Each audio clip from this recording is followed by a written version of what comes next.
On parlait de non-métal métallique il n'y a pas longtemps, mais aujourd'hui on va parler du vrai métal, du dur, du bling bling. J'ai nommé le chrome.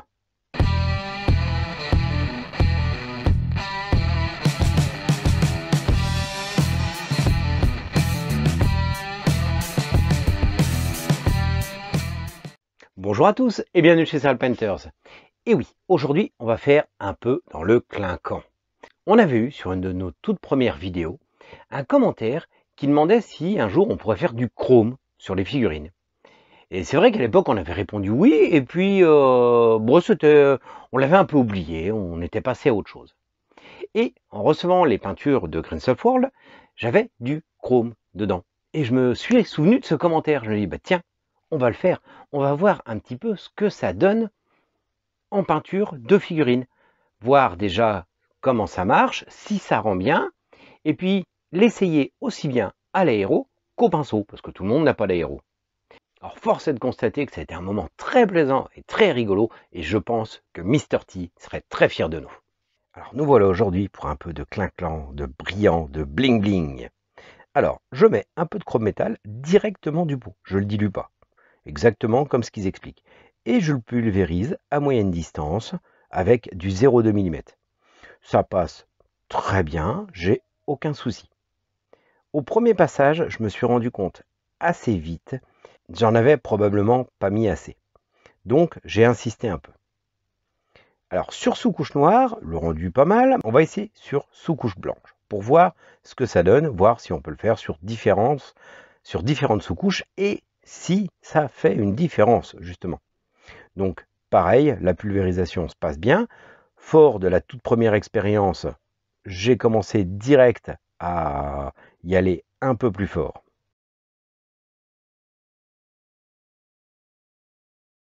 Cette fois-ci, je vais tester le doré. On peut voir tout de suite que si je fais un passage léger, c'est moucheté, mais que l'effet miroir n'y est pas du tout. On est sur de la peinture métallique. Clairement, il faut en mettre pas mal dès la première application. Alors du coup, j'en mets plus, et direct, quand je commence à en mettre un peu plus, l'effet miroir se révèle tout de suite. Donc, il ne faut pas lésiner, il faut quand même envoyer assez fort, et pas faire une couche trop fine. Regardez tout de suite, là l'effet miroir, il y est. Bon, l'aéro, très facile à mettre. Il faut quand même en pulvériser pas mal, en une couche, parce que à la deuxième, ça risque de poser problème. Donc, il faut le mettre en une seule fois. C'est un peu collant comme peinture, un peu difficile à nettoyer aussi. D'ailleurs, ça se nettoie à l'alcool. Et si vous mettez une deuxième couche une fois que c'est sec, ça risque de ronger la première. Donc, il faut éviter. Et si on n'en met pas assez au premier passage, l'effet chrome, il n'est pas tout à fait là. Par contre, si on en met assez, vous avez vu le custode. Franchement, là, son armure, elle est astiquée de chez astiquée. C'est que ça rigole pas dans la garde de l'empereur.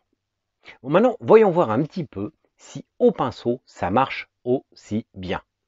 Bon, maintenant, voyons au pinceau. Alors, je vais le mettre sur palette sèche. Je vais essayer de ne pas le diluer du tout, voir ce que ça dit, et je vais l'appliquer au pinceau. Alors, du coup, de ce que j'ai vu à l'aéro, il faut tout de suite l'appliquer assez fortement. Donc je charge plutôt bien mon pinceau et je badigeonne, en faisant quand même attention de ne pas boucher les détails. Alors la peinture est relativement fluide et ça masque pas franchement les détails si on fait un petit peu attention. Il n'y a pas de souci, on arrive à bien l'étaler. Et là, on voit tout de suite, rien qu'au casque, que ça ressort miroir, mais terrible. Et là, c'est à ce moment-là où j'étais vachement surpris parce que au pinceau, généralement, des peintures de ce type-là, ça rend quand même moins bien qu'à l'aéro. Et là, pas du tout. Le résultat est nickel. Alors, je vais essayer aussi sur sous-couche noire. Je vais en profiter pour essayer du cuivré. Et je vais faire différentes applications. Là, on peut voir qu'au début, mon pinceau était bien chargé. Et petit à petit, j'ai tiré de plus en plus. Et on voit que si on n'en met pas assez, l'effet chrome n'y est pas. Il faut vraiment bien charger son pinceau et y aller assez fortement, tout en faisant attention de ne pas boucher, bien sûr. Donc du coup, je continue un petit peu, pouf, pouf, pouf, à la magie du montage. Et je vais faire un côté de la figurine en y allant assez fortement, et l'autre côté, je vais le faire justement en tirant un peu plus. Là, on peut voir, on voit le reflet du pinceau dans la peinture. C'est excellent. Franchement, l'effet miroir y est à fond.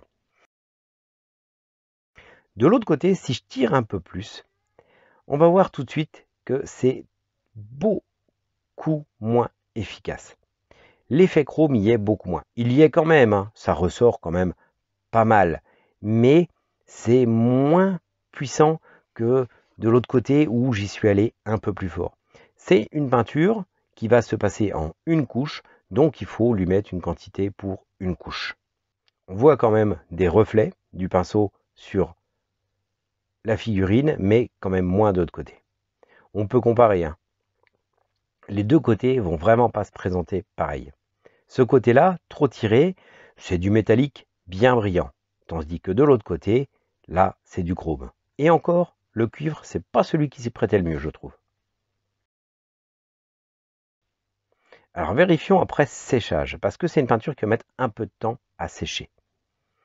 Alors, là, on peut voir sur sous-couche noire qu'en fin de compte, une fois bien sec, l'effet chrome y est quand même pas mal. Ce côté-là où j'en avais un peu moins mis au début, on voit que c'est tout de suite moins chromé. Là, j'avais envoyé un peu plus et tout de suite, l'effet chromé ressort bien mieux. On le jurerait tout droit sorti de Battlestar Galactica. Sur sous-couche blanche, l'effet chrome est vraiment profond aussi. C'est un peu différent. Effectivement, l'effet miroir y est peut-être un peu plus sur sous-couche blanche, mais le résultat est peut-être un peu moins profond. C'est un style, c'est différent, ça dépend de ce qu'on veut faire, mais les deux sont largement possibles. On peut voir aux deux épaulières que ça rend pas tout à fait pareil, mais dans les deux cas, c'est quand même relativement chouette. Pareil pour le cuivre. Alors, sur sous-couche noire, on arrive à faire un effet assez impressionnant à partir du moment où on en met assez à la première passe. Si on n'en met pas assez au séchage, on peut voir quand même que l'effet chrome, il y est un peu, mais beaucoup moins. Alors, sur notre custodien, c'est carrément impressionnant. On jurerait un lingot d'or volant. Sérieusement, c'est une tuerie et d'une facilité déconcertante. Franchement, on a l'impression qu'il a passé mais un temps fou à astiquer. Et au pinceau, franchement, ça rend largement aussi bien. Peut-être même, pour le coup, encore mieux sur sous-couche blanche pour cette couleur. Et bien ça marche super bien. Même moi, j'ai été très surpris en m'en servant. C'est le type de peinture, un peu comme les peintures à effet, qui se prêtent très bien à l'aéro, mais souvent qui rend beaucoup moins bien au pinceau. Et bien là, pour le coup, pas du tout. Ça rend très très bien au pinceau. C'est assez étonnant d'ailleurs, je ne pensais pas que ça allait rendre aussi bien. Par contre, un peu comme pour l'aéro, il faut vraiment le mettre un peu en excès, en faisant attention quand même de ne pas boucher les détails, tirer un petit peu, mais pas trop. Il faut avoir le pinceau quand même assez bien chargé, sinon on a vu sur l'autre partie du écran que c'est pas tout à fait terrible. De la même façon, j'ai pu voir qu'il faut pas ou très peu la diluer. Bon, elle est déjà bien diluée de base, elle passe très bien dans l'aérographe. L'aéro que j'ai utilisé, c'est un 0,2 mm et franchement, j'ai pas eu de soucis. À part pour le nettoyage, là il a fallu que j'y aille à l'alcool pur et c'est un peu plus difficile. Mais bon, en frottant un peu, ça s'est bien nettoyé, j'ai pas eu trop de soucis. Juste un peu plus de temps de nettoyage. Mais le rendu est carrément excellent. Et contrairement à ce qu'on pourrait penser, ça rend peut-être même encore mieux sur sous-couche blanche. Je me suis aperçu que l'effet était très différent. Sur sous-couche blanche, vous allez avoir un effet peut-être plus miroir que sur sous-couche noire. Par contre, quelque part un peu moins profond. Donc ça va dépendre un petit peu de ce que vous voulez faire comme effet. Pensez aussi que c'est typique de peinture que vous pourriez utiliser sur des petites choses comme des bijoux que vous les rendez bien clinquants pour les faire sortir du personnage, un fil d'épée, un fil de lame, histoire de lui donner encore plus de contraste, parce que on est toujours là, le contraste des couleurs sur une figurine, le contraste et puis cette différence entre l'ombre et la lumière va donner beaucoup. Là, ceux qui veulent peindre du manga, qui veulent peindre des chevaliers du zodiaque, je vous conseille, franchement, vos chevaliers d'or, ils vont briller. À propos de mettre de la lumière, je voudrais mettre la lumière sur tous ceux qui nous soutiennent sur Tipeee. Merci à vous, grâce à vous on avance encore plus et vous voyez, on brille de plus en plus. Bon, en attendant, moi, ça a commencé à me fatiguer un peu les yeux, toute cette clarté. Je vais aller mettre mes lunettes de soleil et je vous dis à la semaine prochaine.